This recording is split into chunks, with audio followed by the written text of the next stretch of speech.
Hello and welcome to the Lamborghini Murciélago LP640.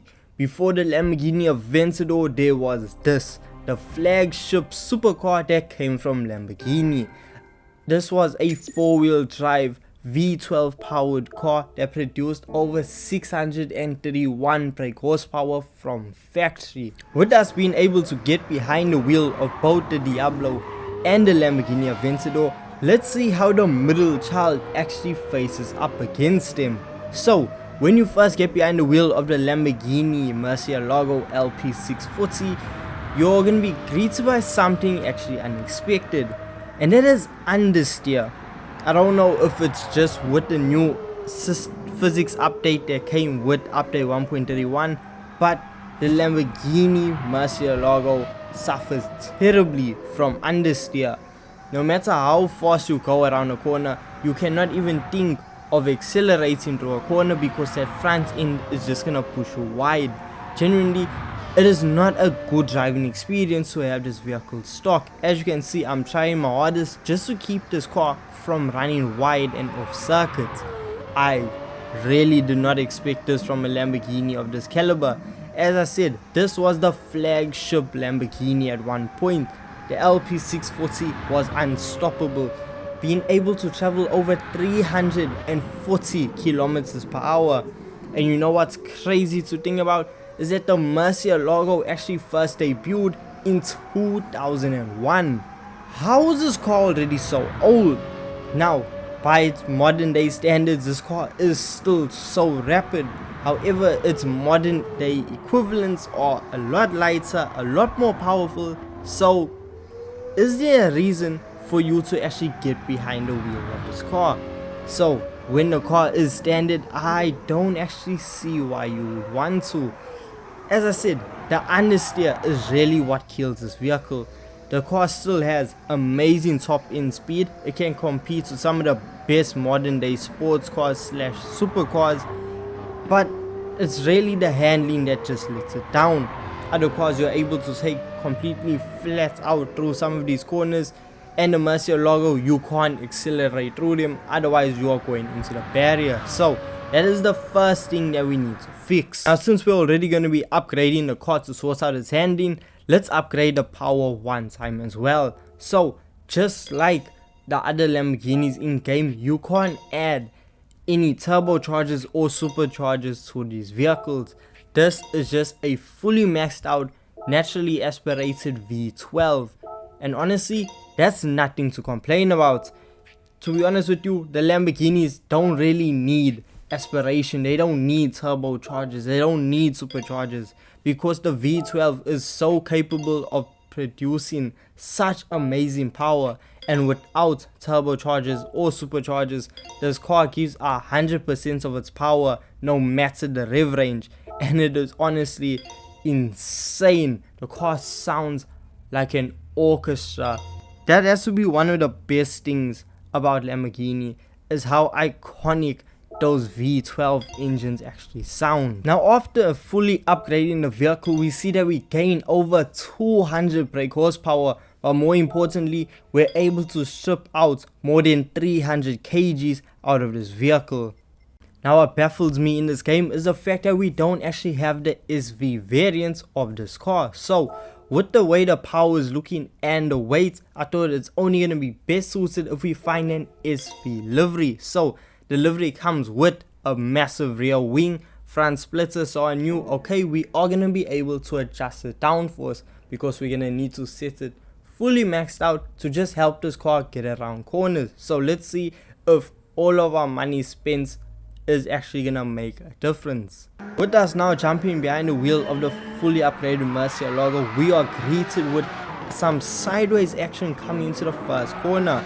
So with that happening straight out of the gates, I knew we are behind the wheel of a completely changed vehicle. Now, coming down the straightaway with the added 200 brake horsepower, we are able to sail way over 300 kilometers per hour before we need to slam hard on the brakes. So now the real test is when it comes to cornering, and with the way the car is currently running with no traction control and the torque vectoring differential set to 30 in the front, 70 in the rear, there is still a bit of understeer.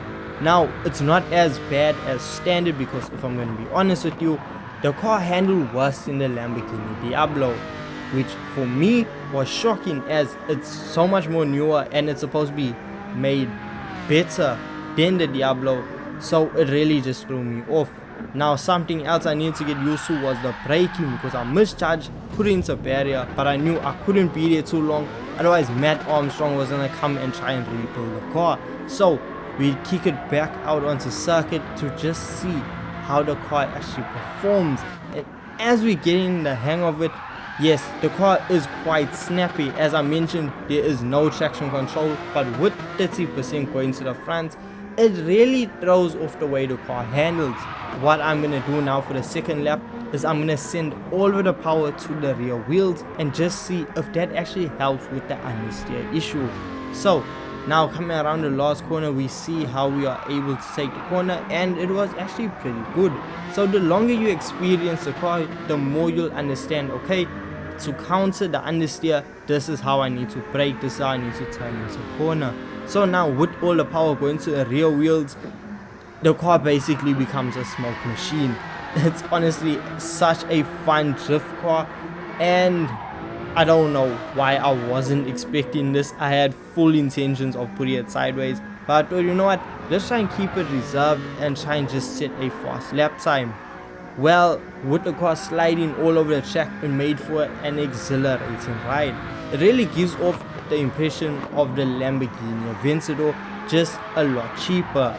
Now, I don't mean that in a bad way, because with the Lamborghini Aventador, you're able to take the car sideways, the car's incredibly fast, and it isn't really that stressful of a driving experience. Now, when you jump into the Murci, it gives the same driving experience, but it just feels a bit more deadly. Like you're gonna be worse off if you let the car take advantage of you. You are gonna end up in a barrier. Yes, the Lamborghini Aventador also gave off that experience, but not as much as the Murciélago. The Murciélago is a lot more stronger and stiffer, and it's just more of a raw driving experience. Now, the Lamborghini Aventador is one of my favorite cars in Gran Turismo 7, and getting behind the wheel of the Murciélago, you can actually see how the same blood that's running in the Murciélago is transferred into the Aventador, and the car is still absolutely incredible, but it is rough around the edges compared to the Aventador.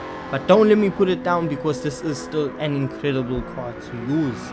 Now, to just show you how overpowered and good the Murciélago actually is, we're gonna put it in the hypercar parade. Now, on the hardest difficulty, you can see how it is just making the AI look like they aren't even moving. This car is so fast, it's so responsive, and even when it comes to braking, this car is just perfect. Now, as I said, for me personally, when I send all the power to the rear wheels, it eliminates all understeer. Okay, yes, in Gran Turismo 7, no matter what vehicle you're in, you are going to experience some sort of understeer, but rear wheel drive vehicles I find to have the least amount of understeer. So as you can see, this car passing cars that are well over 10 million credits and making it look like they are worth nothing.